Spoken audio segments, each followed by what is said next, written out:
ప్రజలు వదంతులను నమ్మొద్దు, ఆందోళన చెందాల్సిన పని లేదు. అధికార యంత్రాంగం అప్రమత్తంగా ఉందని రాష్ట్ర ఆరోగ్య శాఖ మంత్రి సత్యకుమార్ యాదవ్ తెలిపారు. విజయవాడ రాజరాజేశ్వరిపేటలోని విఎంసీ మున్సిపల్ స్కూల్లో ఏర్పాటు చేసిన మెడికల్ క్యాంపును మంత్రి నారాయణ, పార్లమెంట్ సభ్యులు కేశినేని శివనాథ్తో కలిసి సందర్శించారు.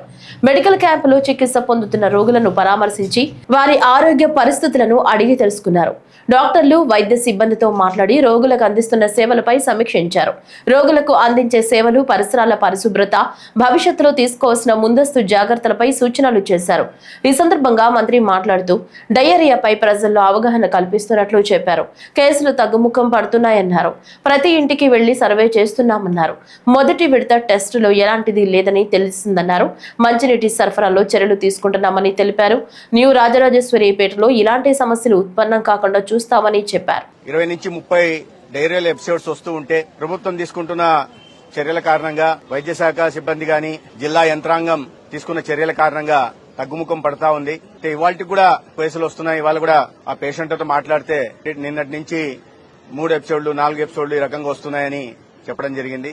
అయితే గత 4 రోజులుగా హౌస్ టు హౌస్ సర్వేలెన్స్ చేయడం, ప్రజల్లో అవగాహన కలిగించే ప్రయత్నం చేయడం, అదేవిధంగా ప్రతి ఇంటికి కూడా డాక్సీ దగ్గర నుంచి ఓఆర్ఎస్లు ఇవ్వడం, అంటే ప్రివెంటివ్ మెజర్స్ కూడా తీసుకోవడం జరుగుతూ ఉంది. ఇంటింటి వీధులలో చాటింపు వేయడం వల్ల ఇక్కడ ఒక క్యాంప్ నడుస్తున్న విషయం కూడా ప్రజలకు తెలియడం. మొదట్లోనే కాస్త కడుపు నొప్పి లేదా 1-2 విరేచనాలు, వాంతులు వస్తే వెంటనే ఆసుపత్రికి వస్తున్నారు.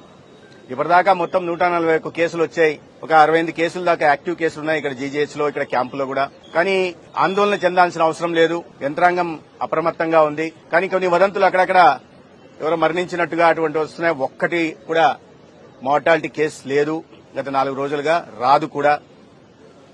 అయితే మేము ప్రజలను కూడా ఈ సందర్భంగా కోరుతున్నది ఏంటంటే అవగాహన కల్పిస్తున్నాం. అయినప్పటికీ కూడా కొన్ని చోట్ల ప్రధాన కారణంగా చూస్తే కొన్ని చోట్ల నీరు అని, పానీపూరి తినడం వల్ల అని, కొన్ని చోట్ల వంకాయతో కలిపిన ఎండు చేపలు తినడం కారణంగా అని, లేదా నిన్న మొన్నటి తినడం కారణంగా రకరకాలుగా చెప్తున్నారు.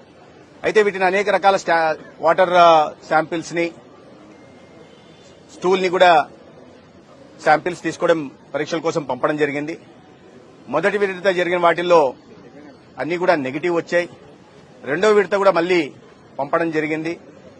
బ్యాక్టీరియాలజికల్, బయోలాజికల్, మైక్రోబియల్ టెస్టుల కోసం పంపించడం జరిగింది. ఇవాళ ఆ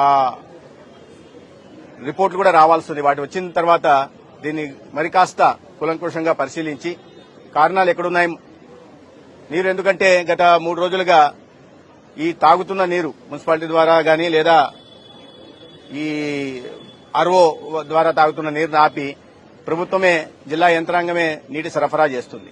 అయినప్పటికీ కూడా అక్కడక్కడ కేసులు వస్తున్నాయి. అయితే ఇది బుడమేరు ప్రాంతం, భూగర్భ జలాలు కూడా కలుషితమైనాయా, అటువైపు నుంచి ఏదన్నా ఈ ఆర్ఓ ప్లాంట్ల నుంచి నీరు తాగడం వల్ల వస్తుందా అనే విషయాన్ని గమనిస్తారు.